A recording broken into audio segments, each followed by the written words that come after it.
Last but not the least हमारे पास आ जाती है वैंकोमाइसिन। अब हमने आप लोगों को याद हो जो फ्लो चार्ट किया था, जो हमने क्लासिफिकेशन बनाई थी, उसमें हमने की थी मिसलिनियस मतलब अदर। वैंकोमाइसिन, डेप्टोमाइसिन, इनको हमने बीटा लैक्टम में क्यों नहीं रखा था? क्योंकि ये बीटा लैक्टम, इनके पास एक तो रिंग भी नहीं होता, और दूसरी बात ये जाके बीटा लैक्टमेज को क्या नहीं करती, इफेक्ट नहीं करती। अब ये लोग करती क्या है हम देख लेते हैं। सबसे पहली बात तो ये एक ट्राईसाइक्लिक ग्लाइकोपेप्टाइड है, खुद ही ये ग्लाइकोपेप्टाइड है।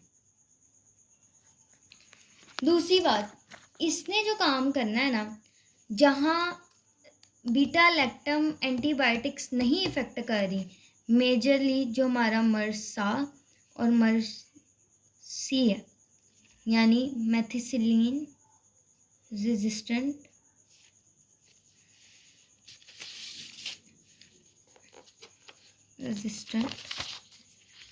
स्टेफाइलोकोकस ऑरियस, और हमारे पास आ जाता है मर्सी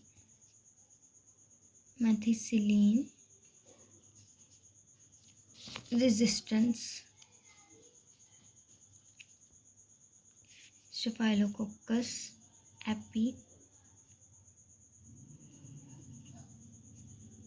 एपिडर्मिडिस। ये जो है ना, ये स्वेयर रिएक्शन है, इन पर अब वो काम नहीं कर रही, पेंसिलिन वगैरह काम नहीं कर रही, तो इन वो रेजिस्ट कर रही हैं। तो इन्होंने क्या करना है, इन्होंने अब काम करना है यहाँ पर इन इन्फेक्शन के खिलाफ। अब बुक के अंदर इसका मैकेनिज्म ऑफ एक्शन नहीं लिखा हुआ, आप लोगों की समझ के लिए बता रहे हैं कि ये काम कैसे करती है, क्यों इन्हें हम बीटा लैक्टम की कैटेगरी में नहीं रखते। वैंकोमाइसिन जो है ना, अब ये सेल के अंदर एंटर हुई है, vancomycin enter in the cell के अंदर एंटर हुई है, ये बाइंड करती है, bind to D alanine amino acid directly. ये क्या करती है, अब ये कहाँ पे था एलानिन, हम बुक से देख लेते हैं। इस स्ट्रक्चर में हमारे पास ये जो अमाइनो एसिड्स लगे हुए हैं ना, ये डायरेक्टली इनकी कहानी जाके ख़त्म कर देती है, यानी इसको अंदर आके पेप्टाइड को छेड़ने की ज़रूरत ही नहीं पड़ती, ये इनको ख़त्म कर देती है। ठीक हो गया? तो ये कहाँ बाइंड कर रही है? एलानिन अमाइनो एसिड पे। द पोर्शन ऑफ पेप्टाइडोग्लाइकिन प्रिकर्सर, यानी जो प्रिकर्सर हैं उन्हीं पर जाकर ये एक्ट कर रही है। ठीक है, द पोर्शन ऑफ पेप्टाइडोग्लाइकिन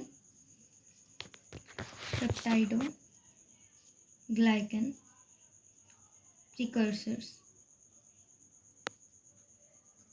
अब जब इसको से स्टॉप कर दिया तो क्या होगा? प्रिवेंट सेल वॉल लिंकिंग और बैक्टीरिया किल। तो इसीलिए ये क्या है? बैक्टीरिसाइडल है इनकी प्रॉपर्टी।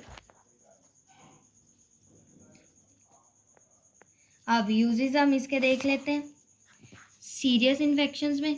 ठीक है, जो मैंने आपको बता दिया, मर्सा और मर्सरी से होते हैं serious infections that are resistant to beta lactam drugs. Resistant to beta lactam drugs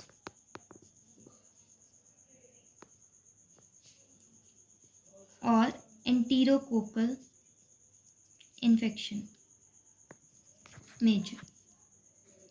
अब इनके एरियाज थोड़े से स्पेसिफिक हैं।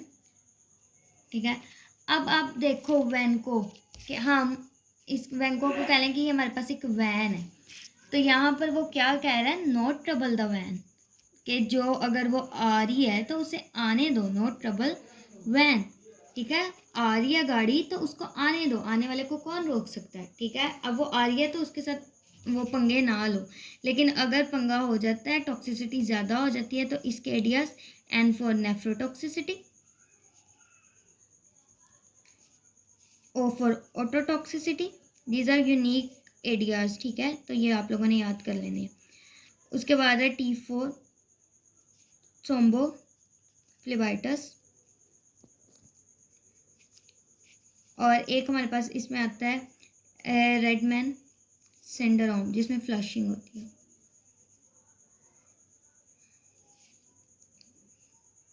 तो ये थी हमारे पास वैंकोमाइसिन। ठीक है, ये वजह थी जिसकी वजह से इनको बीटा लैक्टम ड्रग में नहीं रखा जाता। दूसरी जो है वो हमारे पास है डेप्टोमाइसिन। अब ये क्या है, ये लिपोपेप्टाइड है। और इसकी मज़े की बात ये, अब देखो एक सीक्वेंस चल रहा है ना, सीक्वेंस हमारे पास क्या था कि हमारे पास सबसे पहले थी नेचुरल एग्जिस्टिंग पेनिसिलिन, पेनिसिलिन की रेजिस्टेंस हुई सेफलोस्पोरिन दे रही, सेफलोस्पोरिन की रेजिस्टेंस हुई मोनोबैक्टम दे रही, मोनोबैक्टम से भी ना चला, लास्ट लाइन ऑप्शन क्या थी, कार्बापेनिम्स थी, कार्बापेनिम्स दे रही। अब इन सबसे काम नहीं हुआ तो वैंकोमाइसिन आ गई। अब वैंकोमाइसिन से भी जहाँ काम नहीं होगा वहाँ पे डेप्टोमाइसिन आ जाएगी। तो आप लोगों ने इस सीक्वेंस को याद रखना है, इसी सीक्वेंस की बेस पे मैंने क्लासिफिकेशन बनाई है। अब क्या उसे कहते हैं, इन्हें जो लिपोपेप्टाइड्स है ना, इसको हम कहते हैं मेम्ब्रेन पंचर। क्यों?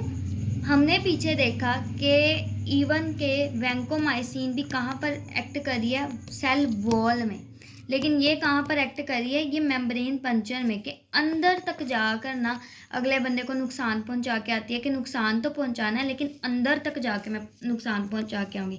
तो it attacks cell membrane.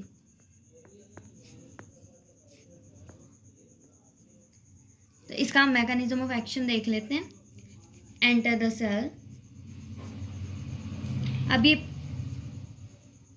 Prodrug है, यानी ये इसको क्या किया जाता है, एक्टिवेट किया जाता है, कि इस सेल में जाकर एक्टिवेटेड बाय कैल्शियम। ठीक है, कैल्शियम इसको पहले एक्टिवेट करता है एंड फिर उसको उसकी एंट्री करवा देता है, एंटर द मेम्ब्रेन, के जाओ अब मेम्ब्रेन के पास जाकर अपना काम कर लो। ठीक है, जब ये मेम्ब्रेन में जाता है तो ये क्या करती है, फॉर्म होल, वहाँ जाकर होल कर देती है और पोर्स बना देती है। जब पोर्स बन जाएंगे तो क्या होगा, लीकेज हो जाएगी, cause leakage of the ions, यानी पोटाशियम की लीक हो जाएगी। जब पोटाशियम लीक होंगे मतलब आयंस में, तो क्या होगा, डीपोलराइजेशन हो जाएगी सेल की, डीपोलराइजेशन ऑफ मेम्ब्रेन, जिससे क्या होगा, बैक्टीरियल डेथ हो जाएगी due to energy loss. Loss of energy, depolarization हुई है ना, तो एनर्जी लॉस होगी। ये था इसका मैकेनिज्म ऑफ एक्शन। यूजेस मर्सा, ठीक है, और वैंकोमाइसिन रेजिस्टेंट एंटीरोकोकाई। एडीआर्स, इसका यूनिक एडीआर ये है, मायोपैथी।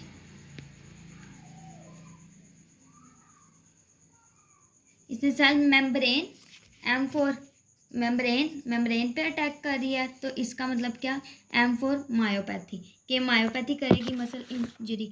इसके अलावा ये कॉज करती है लिपिडोमायोलाइसिस, लिपिडोमायोलाइसिस, ये भी क्या है, मसल इंजरी है। ठीक है, स्वेयर किस्म की, और हेडेक। तो इसके आइडियाज़ आपने एम से याद रखने, M फॉर मेम्ब्रेन और M फॉर मायोपैथी, और लिपिडोमायोलाइसिस, इसे भी क्या कहते हैं, हम मसल इंजरी कहते हैं। तो ये थे हमारे पास सेल वॉल इनहिबिटर्स।